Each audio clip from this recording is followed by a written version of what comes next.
Tigers बदला लेने में एक्सपर्ट होते हैं, ये तो सभी शोधकर्ता जानते हैं। लेकिन एक टाइगर दूसरे टाइगर को मारकर खा जाएगा और मरने वाले टाइगर का बेटा बदले की सारी हदें ही पार कर देगा, ये कोई नहीं जानता था। इस वीडियो में आप जानेंगे कि कैसे कनकटी नाम की फीमेल टाइगर लंगड़ी नाम की फीमेल टाइगर को न केवल मारती है बल्कि मारकर खा भी जाती है। उसके बाद लंगड़ी का बेटा बड़ा होकर न केवल कनकटी को मारकर बदला लेता है बल्कि बदले की सारी हदें ही पार कर देता है। यह घटना किसी फिल्म की कहानी की तरह लग सकती है, लेकिन यह कोई फिल्म की कहानी नहीं बल्कि रियल घटना है। यह घटना घटी थी मध्य प्रदेश के बांधवगढ़ टाइगर रिजर्व में, जिसमें देखने को मिले थे टाइगर के अलग अलग रूप। भारत के सभी टाइगर रिजर्व के मुकाबले बांधवगढ़ टाइगर रिजर्व एक शांत रिजर्व माना जाता है। लेकिन इसी शांत रिजर्व में भारत की एक ऐसी पहली घटना घटी जो कि टाइगर पर शोध कर रहे सभी शोधकर्ताओं की सोच से परे थी।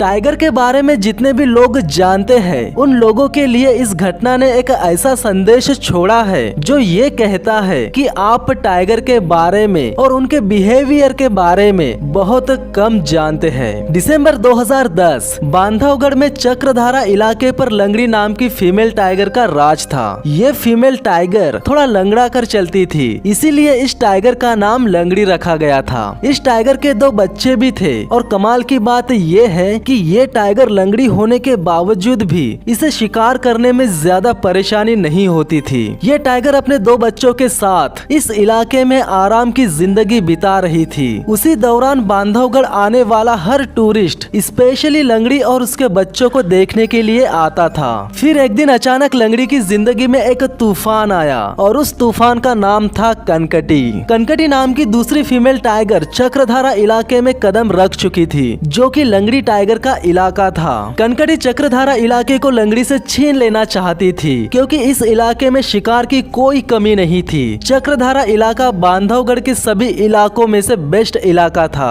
और इस बेस्ट इलाके पर कनकटी कब्जा करना चाहती थी। यानी कनकटी और लंगड़ी के बीच किसी भी वक्त युद्ध हो सकता था। जंगल में पहली बार 2 टाइगर के बीच लड़ाई होने की संभावनाएं बढ़ चुकी थी और इस बात को फॉरेस्ट ऑफिसर्स काफी अच्छे से जानते थे। जब एक टाइगर दूसरे टाइगर के इलाके में घुस जाता है तब दोनों टाइगर के बीच लड़ाई होने के चांसेस काफी ज्यादा बढ़ जाते हैं। इसी वजह से ये दोनों फीमेल टाइगर फॉरेस्ट ऑफिसर्स के ऑब्जर्वेशन में थे। ऑफिसर्स के अकॉर्डिंग दोनों बाघिन के बीच पहली सबसे बड़ी लड़ाई जनवरी 2011 में हुई। ये लड़ाई बहुत ही खतरनाक थी, इतनी खतरनाक कि इस लड़ाई में कुछ भी हो सकता था। आखिरकार इस लड़ाई में कनकटी टाइगर हार गई और लंगड़ी टाइगर जीत गई। हारने के बाद कनकटी टाइगर को चक्रधारा इलाका छोड़कर भागना पड़ा। इस लड़ाई में कनकटी को हराने के बाद लंगड़ी और उसके बच्चों को लगा कि अब खतरा टल चुका है और वे अब चक्रधारा इलाके में सुरक्षित है। ज्यादातर मामलों में टाइगर्स लड़ाई में हार जाने के बाद वापस उसी इलाके में कभी नहीं आता। लड़ाई के बाद लंगड़ी की जिंदगी के 3 महीने बिना किसी खतरे के निकल चुके थे, पर कोई नहीं जानता था कि जो खतरा लंगड़ी से हार कर भाग गया था वही खतरा 3 महीने बाद खूंखार बनकर लौटेगा। यानी 3 महीने बाद कनकटी वापस चक्रधारा इलाके में लौट कर आई। कनकटी को देखकर ऐसा लग रहा था कि लंगड़ी से हार जाने के बाद उसका गुस्सा और ज्यादा बढ़ गया है और वो किसी भी कीमत पर लंगड़ी से बदला लेना चाहती है। इस बार कनकटी पूरी तैयारी के साथ आई थी और उसने ठान लिया था कि उसे इस बार किसी भी कीमत पर चक्रधारा इलाके पर कब्जा करना ही है। मार्च 2011 में कनकटी और लंगड़ी के बीच और एक लड़ाई हुई और इस बार की लड़ाई कोई मामूली लड़ाई नहीं थी। ये लड़ाई आर या पार यानी मरने और मारने वाली लड़ाई थी। इस लड़ाई के बाद जो घटना घटने वाली थी ये जंगल के इतिहास में शायद इसके पहले कभी नहीं घटी थी। कनकटी जिस मकसद से आई थी उसमें उसे सफलता मिल गई। यानी कनकटी ने लंगड़ी को जान से मार डाला। जिस लोकेशन पर लंगड़ी और कनकटी की लड़ाई हुई थी उस लोकेशन पर वन विभाग के कर्मचारी हाथी लेकर पहुँचे तो उन लोगों को लंगड़ी के शरीर के कुछ टुकड़े ही नजर आए। यानी कनकटी ने न केवल लंगड़ी को मार गिराया था बल्कि मारने के बाद उसे खा भी गई थी। इस घटना ने वन विभाग के सभी अधिकारियों को सोचने पर मजबूर कर दिया था। एक टाइगर का दूसरे टाइगर को मार मारकर खा जाने वाली घटना ना ही इसके पहले घटी थी और ना ही इसके पहले किसी ने देखी थी। जो घटना बांधवगढ़ के जंगल में घटी, उस घटना ने एक बार फिर साबित कर दिया कि इंसान टाइगरों के बारे में बहुत कम जानते हैं। कनकटी के हाथों लंगड़ी तो मारी जा चुकी थी, पर लंगड़ी के 2 बच्चे अभी जिंदा थे।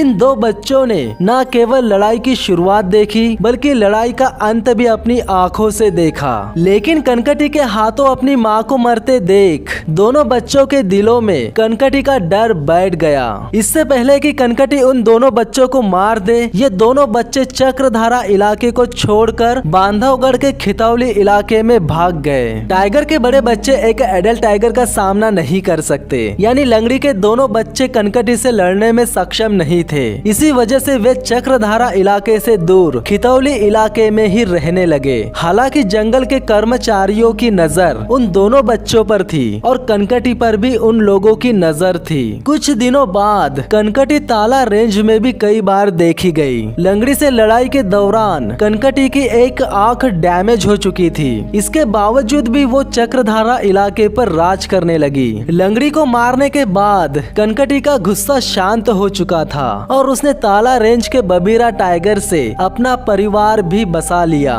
सितंबर 2011 में कनकटी 3 शावकों की मां बन चुकी थी और उसे देखकर ऐसा लग रहा था कि वो लंगड़ी से हो चुकी लड़ाई को भूल चुकी थी। कनकटी और उसके 3 शावक बांधवगढ़ की शान बन चुके थे। लंगड़ी के 2 बच्चे खितौली इलाके में अपनी मां की हत्यारिन टाइगर से सुरक्षित थे। यहाँ चक्रधारा इलाके में मां बनने की खुशी ने कनकटी का गुस्सा शांत कर दिया था। एक बार फिर बांधवगढ़ शांत नजर आ रहा था, पर ये शांति बहुत बड़े तूफान से पहले की थी। इसी बीच लंगड़ी के दोनों बच्चे बड़े हो चुके थे। इसमें एक मेल और दूसरी फीमेल थी। लंगड़ी और कनकटी की लड़ाई को 3 साल हो चुके थे और इन 3 सालों में कनकटी पूरे बांधवगढ़ की शान बन चुकी थी। लेकिन कनकटी इस बात से अनजान थी कि उसके चक्रधारा इलाके में कोई दूसरा मेल टाइगर चक्कर लगा रहा था। और कनकटी को तब पता चला जब उस मेल टाइगर ने कनकटी के 2 बड़े शावकों को मौत के घाट उतार दिया। लेकिन कनकटी को पता नहीं चल पाया कि उसके बच्चों को मारने वाला कातिल टाइगर है कौन। 2013 में एक बार फिर कनकटी ने 3 शावकों को जन्म दिया। बांधवगढ़ में एक बार फिर खुशियों ने दस्तक दी। टाइगर के छोटे छोटे बच्चे बहुत ही ज्यादा खूबसूरत होते हैं। इनका बचपना हर किसी का दिल जीत लेता है, लेकिन हर किसी का दिल जीतने के लिए इन बच्चों की उम्र ज्यादा बड़ी नहीं थी, क्योंकि उस मेल टाइगर का चक्रधारा इलाके में चक्कर लगाना जारी था। कनकटी और उसके बच्चों पर मौत मंडरा रही थी, लेकिन इसकी भनक किसी को भी नहीं हुई थी। ये वही मेल टाइगर था जिसने कुछ दिनों पहले कनकटी के 2 बड़े शावकों को मौत के घाट उतार दिया था और अब उस मेल टाइगर की नजर कनकटी और उसके बच्चों पर थी। इसीलिए वो मेल टाइगर चक्रधारा इलाके में बेखौफ चक्कर लगा रहा था। और साल 2014 के जून महीने में आखिरकार उस मेल टाइगर ने कनकटी और उसके बच्चों को जान से खत्म कर दिया। वन विभाग के कर्मचारियों ने देखा कि कनकटी की लाश जंगल के चक्रधारा इलाके में पड़ी मिली और बच्चों की लाशें भी कनकटी की लाश के आसपास ही पड़ी मिली। पूरे बांधवगढ़ वन विभाग में हड़कंप मच गया। पोस्टमार्टम रिपोर्ट सामने आने पर कर्मचारियों का शक यकीन में बदल गया। कनकटी और उसके बच्चों को मारने वाला एक मेल टाइगर ही था। पर सवाल ये है कि आखिरकार ये मेल टाइगर कौन था जिसने न केवल कनकटी को बल्कि उसके पूरे परिवार को ही खत्म कर दिया। क्या ये मेल टाइगर कोई कातिल टाइगर था? क्या इस टाइगर ने चक्रधारा इलाका हड़पने के लिए सबको खत्म कर दिया था? नहीं, ये मेल टाइगर कोई और नहीं बल्कि लंगड़ी का बेटा है। वन विभाग के कर्मचारी और जानकारों का मानना है कि कनकटी और उसके पूरे परिवार को खत्म करने वाला कोई और नहीं बल्कि लंगड़ी का बेटा है। वही लंगड़ी जिसे कनकटी ने न केवल मारा था बल्कि मारकर खा भी लिया था। और इस भयानक मंजर को लंगड़ी का बेटा देख रहा था। कनकटी को मारने के बाद अब चक्रधारा इलाके पर लंगड़ी के बेटे का राज था। कनकटी से बदला लेकर लंगड़ी के बेटे ने उसकी माँ के दूध का कर्ज चुका दिया था। ये कोई बनी बनाई कहानी नहीं है, ये एक सच्ची घटना है और और अगर ये एक सच्ची घटना है तो ये भी सच है कि हम इंसान टाइगर्स के बारे में बहुत कम नहीं बल्कि बहुत ही कम जानते हैं। तो दोस्तों आज के लिए बस इतना ही। अगर आपको यह वीडियो अच्छी लगी तो वीडियो को लाइक कीजिए, चैनल को सब्सक्राइब कर दीजिए, साथ ही साथ बेल आइकन को भी दबा दीजिए। तो मिलते हैं अगले वीडियो में, तब तक के लिए धन्यवाद।